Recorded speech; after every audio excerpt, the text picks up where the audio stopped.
Durante este video vamos a hablar del libro Principales corrientes y tendencias a inicios del siglo XXI de la pedagogía y la didáctica, cuyos autores son los doctores Justo Chávez Rodríguez, Gustavo Deller Farrera y Amparo Suárez Lorenzo. En este libro vamos a ver diferentes corrientes enfocados a la educación y algunas pedagogías, algunas didácticas que se incluyen dentro de cada una de estas diferentes corrientes que vamos a ver durante los siguientes minutos. Antes que nada podemos recalcar que la pedagogía es una de las ciencias de la educación y que tiene a la misma educación como su único objeto de estudios. Asimismo, también recordemos que la didáctica es una ciencia pedagógica que es teórico-práctica y que incluye las técnicas para la dirección del proceso de enseñanza, y que la didáctica también tiene como su núcleo básico la enseñanza, y la enseñanza el aprendizaje. Vamos a estudiar primero un poco acerca de las corrientes naturalistas de la educación. En esta corriente incluimos la pedagogía positivista, la pedagogía activa, la pedagogía pragmática, la pedagogía tecnológica, la didáctica conductista, la didáctica activa y la didáctica operatoria. Estos diferentes rubros pedagógicos y de didácticas están dentro de esta primera corriente que vamos a estudiar. La corriente naturalista de la educación es una filosofía naturalista que tiene sus orígenes en el pensamiento griego de la antigüedad, y que el impulsor de ese naturalismo moderno en educación fue Juan Jacobo Rousseau. Para el naturalismo, el hombre es bueno por naturaleza, y el educador debe intervenir lo menos posible para dejar hacer a la naturaleza del alumno. En la escuela hay que enseñar lo que únicamente es útil para la vida. El naturalismo, en su sentido más utilitarista, se desinteresa de las materias humanísticas a favor de las prácticas. Entonces vamos a iniciar a desglosar cada una de las pedagogías que están incluidas dentro de esta corriente. Iniciamos con la pedagogía positivista.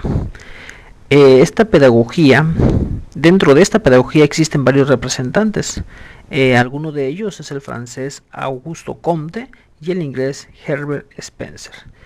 Para esta pedagogía, la labor educativa consiste en hacer que el individuo adquiera los hábitos y las habilidades que ya posee la sociedad en general y los ordene distinto de los ciudadanos en especial.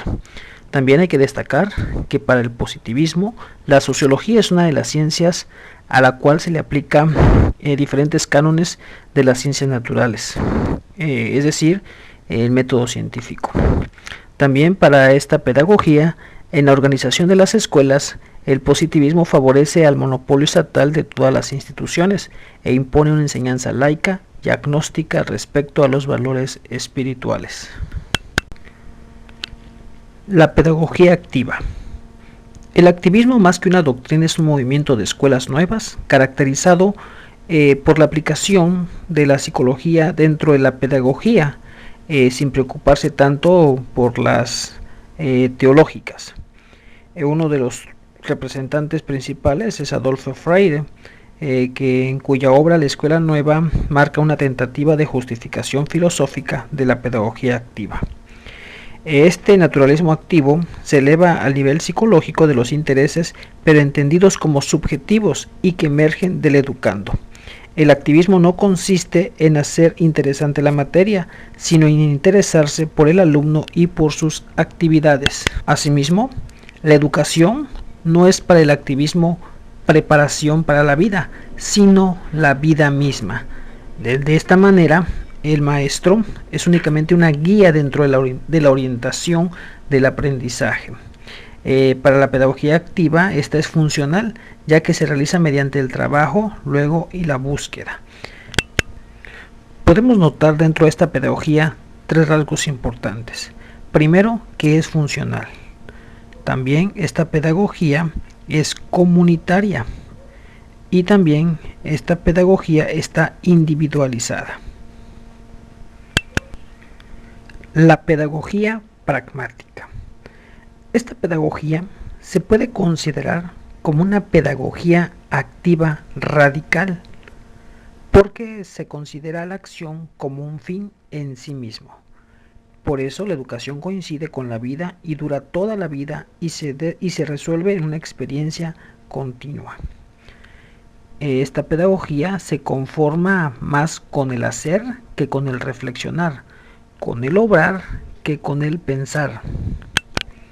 Por eso mismo, las materias de estudio valen según su grado de dificultad o de utilidad práctica. En este sentido, habría que determinar que siempre hay que estar informados sobre todo lo que sirve para la vida actual, y la cultura no tiene límites ni estructuras esenciales. Es decir, que la educación se reduce a mejorar indefinidamente las condiciones de vida en sociedad. En esta perspectiva sociológica, el pragmatismo da mucha importancia a la educación social mediante la actividad del grupo. La pedagogía tecnológica. Esta pedagogía se puede llamar ahora tecnociencia. La pedagogía tecnológica se abre en una serie de afluentes que coinciden en gran medida en sus principios, como son el cientismo, el estructuralismo, el neopositivismo y el tecnicismo. Poseen un hecho común en que se reduce al ser humano a puro dato, hecho o fenómeno, es decir, el hombre es aquello que las ciencias pueden saber de él y aquello que las tecnologías pueden hacer de él. Hay que cuidarse de la pedagogía muy ocupada en la reproducción técnica, más aún hoy en día, mediante los avances técnicos, científicos, aplicables a la educación. Esta pedagogía tecnológica cobra vital importancia, porque se reduce a la educación a un proceso natural sin fin, sin rigor, un fin en sí mismo, es decir, al desarrollo y no a la formación. Didáctica conductista. Las principales habilidades técnicas de la enseñanza promovidas por los conductistas son para organizar el contexto, formular preguntas, variar la situación estímulo, conducir la síntesis y lograrla, ilustrar con ejemplos, propiciar la retroalimentación, emplear refuerzos, favorecer experiencias integradas del aprendizaje y facilitar la comunicación.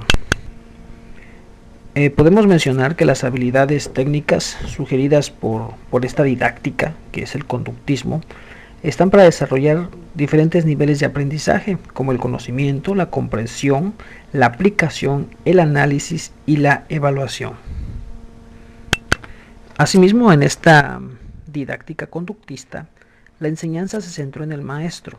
Él definía los objetivos, los programas, los planes, las actividades, todo aquello que se utilizaba dentro de este proceso educativo de enseñanza-aprendizaje, condicionando a esto por las tareas de la enseñanza y por las técnicas predeterminadas para la acción en el aula, por lo cual perdió flexibilidad, autonomía, eficiencia, eficacia y efectividad. Y lo peor, se limitó a la posibilidad de contar con el estudiante como agente activo de su propio proceso de desarrollo. La didáctica activa.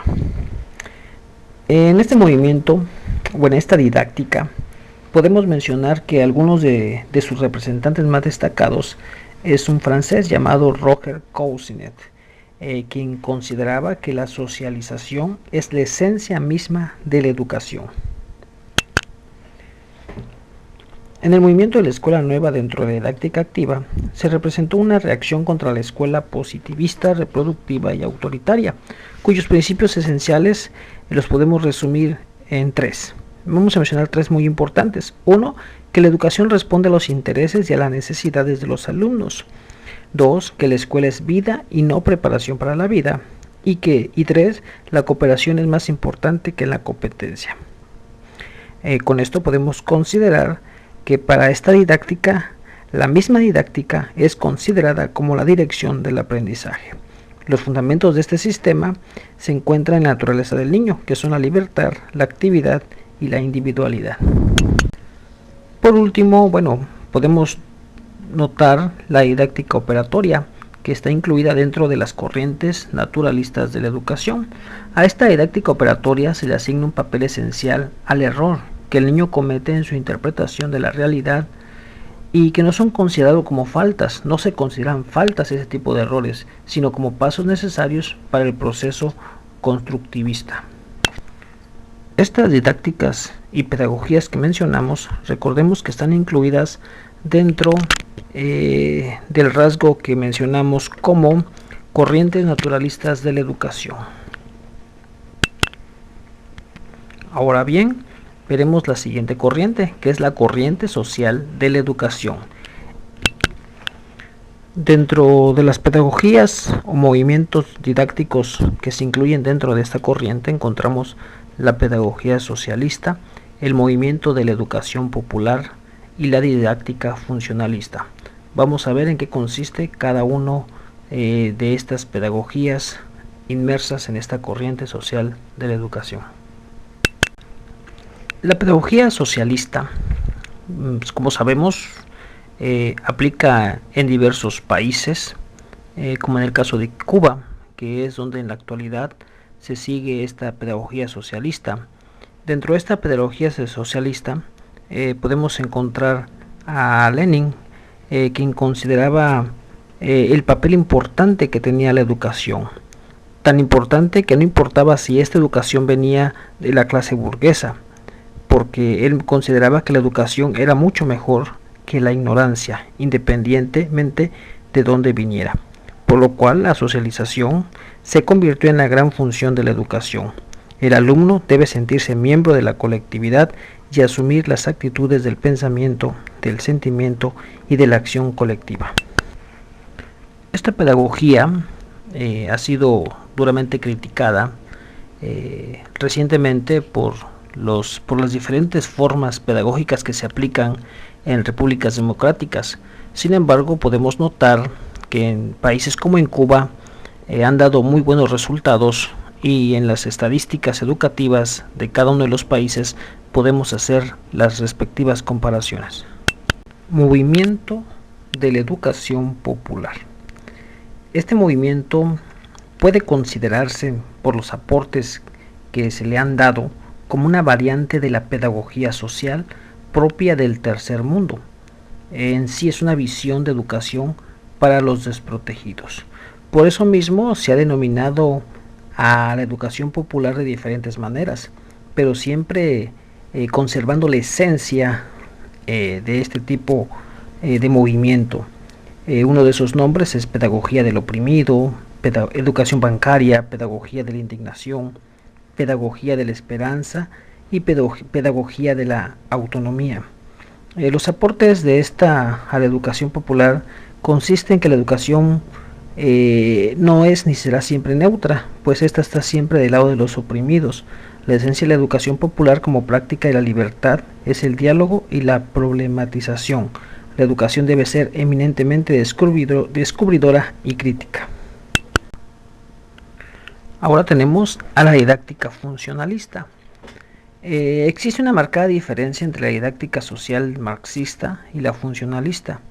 En primer caso, lo social es determinante en la formación individual, y como un segundo caso, lo social debe servir de base para la adaptación de las potencialidades del estudiante en este caso.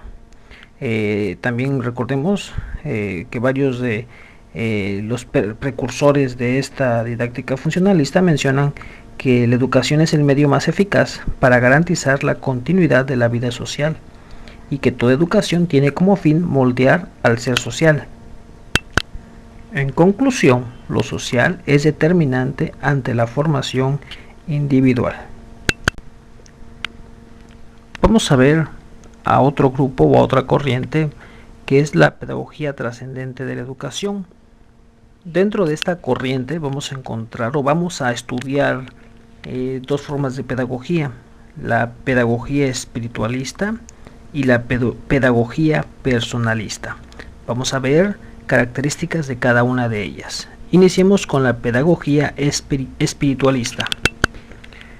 El espiritualismo recalca la orientación neoclásica, Pero recordemos que mientras que la pedagogía neotomista insiste en la integridad del hombre, en los condicionamientos psíquicos y socioambientales, confiriéndole por lo tanto una gran importancia a los estudios psicológicos. La pedagogía espiritualista subraya la independencia del espíritu respecto a la naturaleza física y psíquica del hombre. Por ello, esta pedagogía atribuye la eficiencia de la obra educativa sobre todo en la acción personal del educador, y también existe una desproporción entre lo que sabemos y cómo utilizamos ese conocimiento que poseemos. La pedagogía personalista.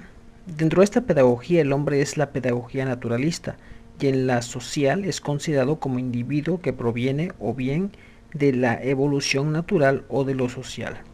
En el personalismo, por el contrario, se considera que el hombre nace con alma o espíritu y por eso es persona.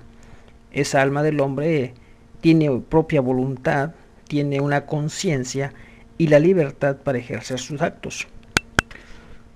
Por lo que la educación no puede considerar al hombre como un instrumento para el dominio de la naturaleza o para la construcción de la sociedad, sino que debe considerarlo como un fin más de esa misma acción. Esta didáctica personalista forma parte de la corriente trascendente de la educación y la pedagogía del mismo hombre. Para este personalismo filosófico, el hombre es producto de la naturaleza y de la cultura, es decir, de la misma sociedad. Por último, veremos nuevas orientaciones en educación. Dentro de estas nuevas orientaciones podemos encontrar al constructivismo, al existencialismo, a la modernidad de la educación y a la pedagogía de la diversidad. Vamos a ver algunas características de cada una de estas corrientes que pertenecen a estas denominadas nuevas orientaciones en la educación. Iniciemos hablando del constructivismo. Para el constructivismo podemos notar que varios especialistas están íntimamente relacionando al constructivismo con el cognitivismo psicológico, pero trata de ser en sí una filosofía de la educación de naturaleza y de esencia eclética. Para el constructivismo en materia pedagógica es más bien un instrumento para la reflexión y para la acción que una teoría psicológica acabada en esos momentos. Por lo que el constructivismo está íntimamente relacionado con el cognitivismo psicológico. El conocimiento dentro del constructivismo, el conocimiento se adquiere como representación o reflejo de la realidad. Para el marxismo, el conocimiento es un reflejo o representación de esta misma realidad construida por el sujeto. Por tanto, se sabe que el sujeto es quien construye el conocimiento. Pero la diferencia entre los constructivistas está en que se construye y cómo se construye. Dentro de la modernidad de la educación, podemos llamar modernidad de la educación a cualquier manifestación político-histórica, apreciativa, valorativa y social que se asocie a lo nuevo o a lo moderno, hablando dentro del ámbito educativo. Para la pedagogía de la diversidad, aquí podemos notar algo de lo que se ha hablado en los últimos años dentro del sistema educativo de diferentes países, ya que la pedagogía de la diversidad acentúa el derecho a recibir una educación a tono a las capacidades biopsicosociales. Dentro de las constituciones educativas de cada país se está haciendo mucho hincapié a que todos los jóvenes, todos los niños tienen el derecho a recibir la educación independientemente de las capacidades que él tenga. Por eso dentro de las escuelas es necesario que haya un docente especializado en educación especial, ya que aquí entra la educación inclusiva, es decir, que en los centros escolares se debe de incluir a todo joven independientemente de sus capacidades, ya que la educación debe de respetar y apreciar las diferencias de los sujetos. Para una cultura de la diversidad exige conocimiento, respeto, aceptación, comprensión, tolerancia y paciencia.